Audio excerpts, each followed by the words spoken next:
Hey guys, good evening. It's Mike. I just wanted to touch base. So I've been rocking a lot of podcasts lately, and doing a lot of just really working on the business thought wise. And like I said, in the space or in general, it seems like via social media that there's that big push that purpose doesn't matter, standards of excellence not necessarily matter. Quiet quitting, do it for yourself, all that other good stuff, and I totally get it. But kind of just diving in and really just soul searching for the sake of the business, brought up a really strong dichotomy for me with regards to standards of excellence. And it's funny, it was right on the doorsteps of my career, right, which is in the Navy.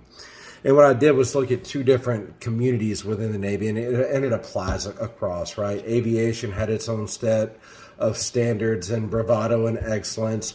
SWOs, more corporate, more backstabby, and all that other good stuff, which is the land that I kind of cut my teeth on.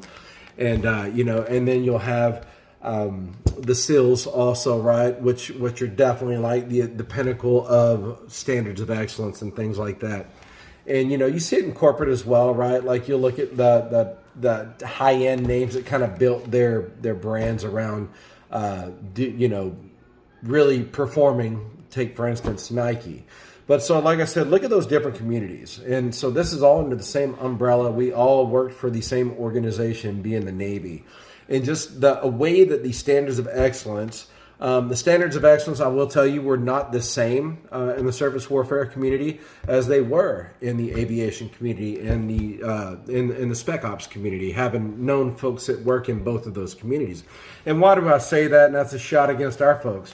Anybody that's worked in the surface Navy, worked with the helicopter squadron, knows that their NATOPS or their air ops manuals and everything are their Bibles.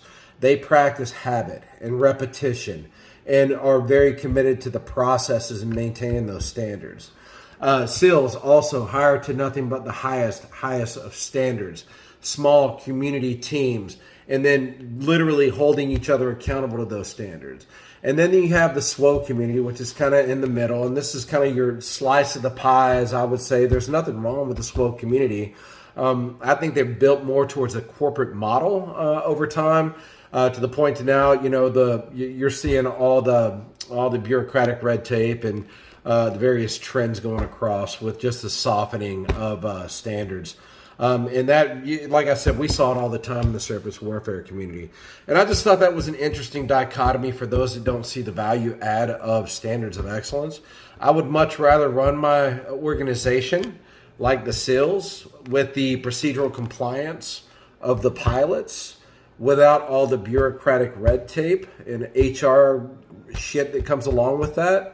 By maintaining those standards that I kind of saw in the SWO community. Like I said, there was not much in the way of camaraderie, especially as you ascended through those ranks, and it was kind of cutthroat. And that wasn't always the case. I've got very, very few people, and hell, maybe I was part of the problem, because, I felt myself getting lonelier at the top. So like I said, maybe it was me being cutthroat. But regardless now, after doing a lot of reflection, that's kind of what's led me to make this little video series and share my story with you guys, is because I've got to kind of work through these issues for myself and really validate the path forward for my sake in my business. But anyway, that's the share for the evening. Hope it was worthwhile and give you a unique insider perspective to maybe on standards of excellence, and why I personally view them as important is because of the lived experience. But I hope you have a wonderful evening. Mike out.